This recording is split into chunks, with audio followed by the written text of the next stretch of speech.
question is, what are you currently working on? Well, the painting behind me, I'm working on to complete it. It's, I think, the last of my bouquet series, these epic florals with buds. And then I'm moving on to some figurative works. Stay tuned. Did you always have a vision of being a painter, or were there other mediums you explored before finding your calling? Interesting. In high school, the guidance counselor said to me, Mark, you're either going to be a criminal, because of some stories, a cop, or an artist. And I thought to myself, well, I'm not going to be a criminal. She didn't really know me too well. She only heard from the principal. And a cop, I don't know, I could have been a cop, I suppose. I would have been a good cop.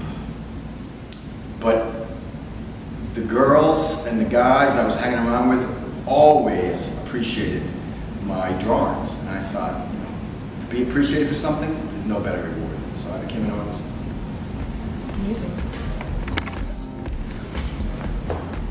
What is one piece of advice you would give to a young artist that is very serious about their craft? Don't burn bridges and stay with it. What is the first thing you do in the morning, or do you have a morning routine?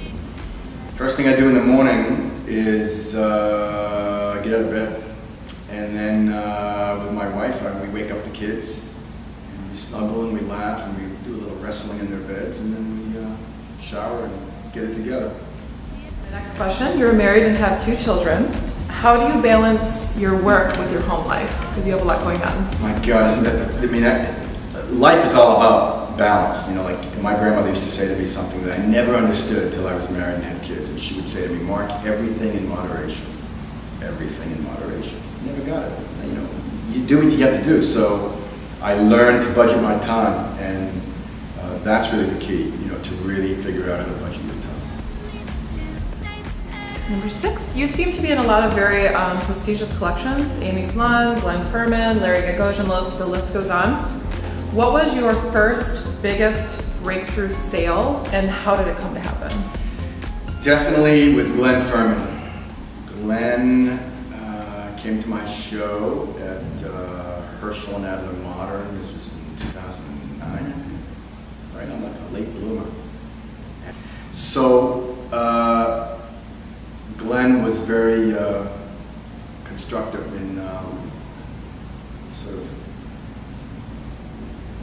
my career as it stands today. I see you attended school in Tyler School of Art of Temple University in Philadelphia. Do you feel this formal education helped, or did you learn mostly on your own, or perhaps a combination? Combination. I look back fondly on my schooling on every level. There's always the good, the bad, and the ugly in everything we do in life. And in school, there were some students who were inspiring, who had my back. There were some teachers who had my back. There were some who were the opposite. So they were the more fun to be around, though, the ones who were the opposite. The ones who didn't like me or I didn't get along with, they were the ones that were more challenging. Fun. Lastly, what do you think is the most ridiculous aspect of the art world? The art world? Or whatever that art world is. The world? Whatever that means. Well, politics is probably the most absurd thing in the world. But, the amount of artists there are, and the percentage of them who will never really do much with it. It's an absurd level. It's an absurdity. It's the greatest absurdity in the art world. Anyway, we should have a little more, the art world needs a little more laughter, so I don't know. It's pretty absurd as it is, so good luck to everybody involved. Cool. Thank you for sharing, Mark. Is there anything else you'd like to add? Or? Be careful around barbecues. I'm sorry about your hand. Thanks for your time. Thank you.